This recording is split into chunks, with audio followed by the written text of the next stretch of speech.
Hello, welcome to WDHS Insider, the new show that presents facts, fiction, and half-truths on legends, myths, and folklore surrounding our Metro Detroit area. My name is Thomas Tripp, the host of our show. Tonight's episode presents some interesting details into the Nain Rouge, a red dwarf is a harbinger of disaster. But are the tales of this ancient red devil to be believed? Many thought not, but by the end of this show, we may be able to provide almost indisputable proof that something is there, watching us, the citizens of Detroit. And whether it be friend or foe, demon or divine, or something a little more scientifically viable, we present the facts so you can choose what you believe to be the truth.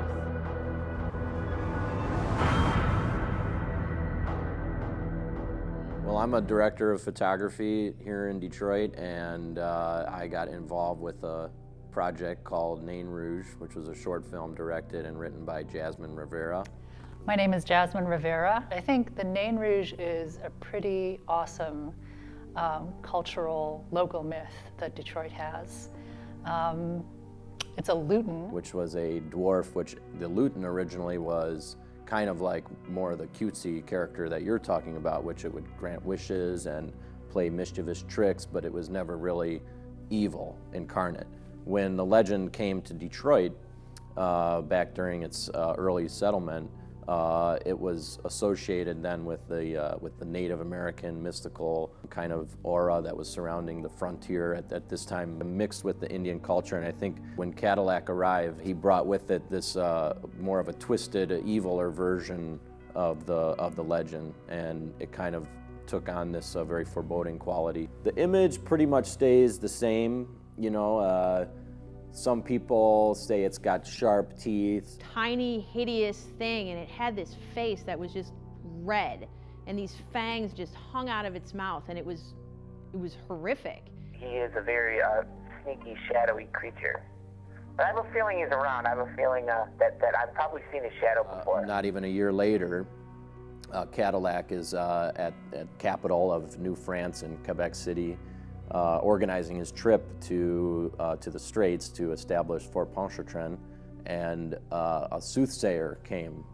Her name was La Mère, the mother, you know, and she came, very old woman in this tattered clothing, and she was reading palms. And when she read Cadillac's palms, she predicted almost precisely, I mean, this is the legend, what would happen to Cadillac, and that he would be haunted by the Nain Rouge. She said, you know, he asked, what will happen with my city, you know, and what will happen with me? And she said, your city will one day be filled with more people than are in all of New France. But she said, under a different flag. And she said, beware of the Nain Rouge, be nice to him. And don't upset the red dwarf that you will meet. So there was foreshadowing there. And then he actually ran into the Nain Rouge. And there were different accounts of, you know, one it was just by the riverside, he was alone. The other was that the Nain Rouge crossed their path.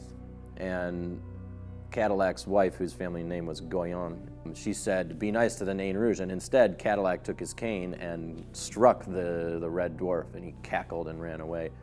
She described it as this diminutive red, childlike creature with a chilling face with no expression, but with a huge stone-cold eyes, but with a huge grin, you know. You know, I heard that when Cadillac first founded Detroit, he had an encounter with this red devil, and he was able to beat him off with the handle of a broomstick. And I just don't know how anyone could go at this thing like that, because when I looked him in the face in that alley, and I looked into those eyes, it was just pure evil.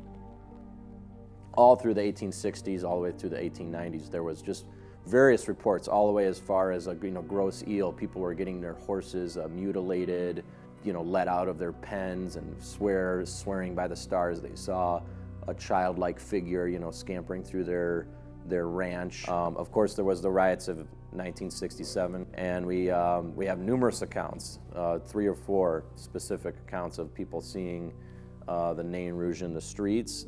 It's a very strange feeling, because no matter how liberal you may think you are, or how conservative you may be, no matter what your own personal views are, all of a sudden you find that there are folks who live in the same town you do in the same year, who hate you enough, at least on given occasions, to attack you.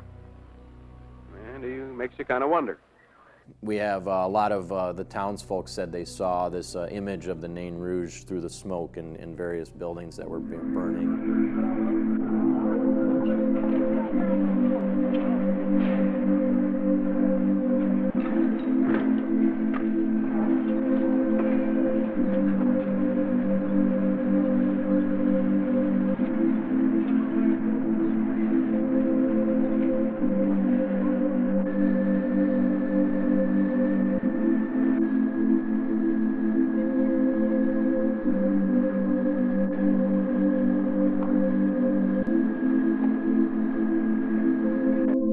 Most celebrated and well-documented encounters is that of Jane Dacey, who in 1872 claims to have had a run-in with the Nain Rouge. An article in the Detroit Free Press documented her story. According to the website Weird Detroit, the fright of seeing the creature caused Dacey to faint and become bedridden the next day.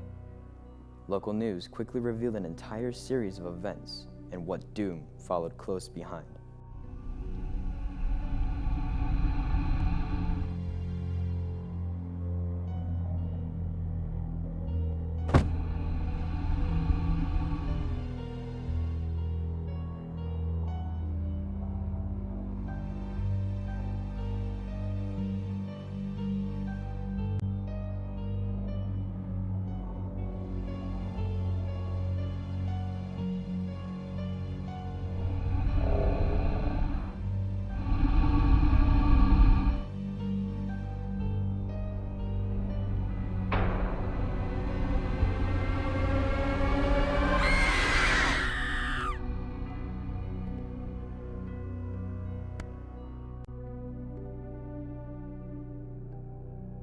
Was on patrol a couple years ago. I was working midnights, and I was dispatched to this call, Ford Road in Schaefer, I believe it was, check for a suspicious person in an alley.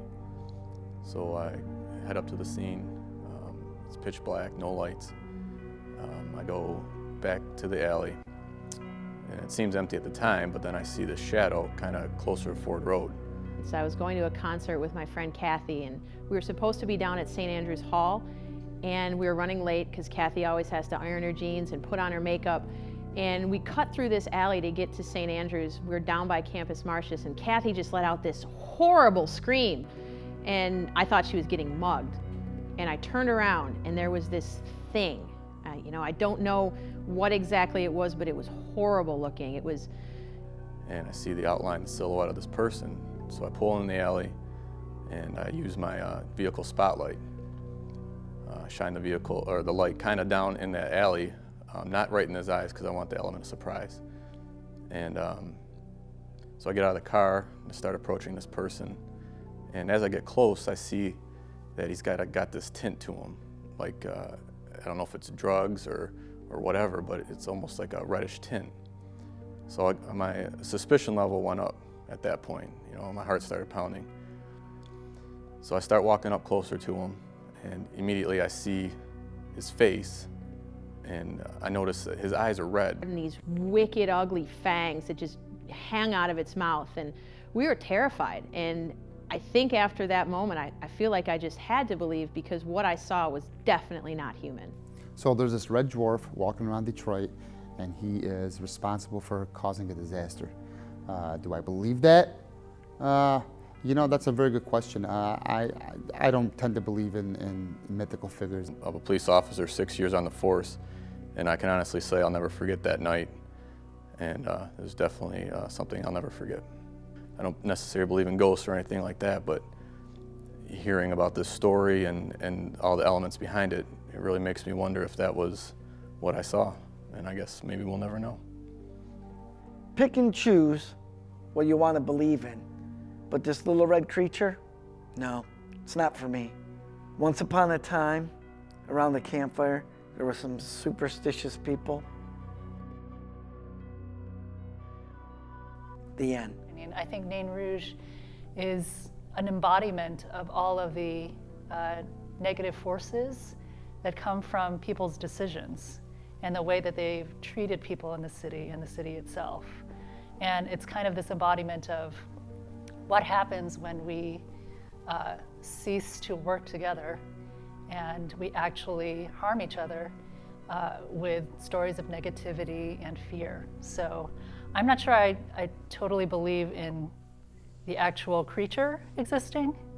I think there are forces out there that one would say that's basically Nain Rouge. That's a destructive force in the city. Racism, economic elitism, those are basically the things that I think are Nain Rouge.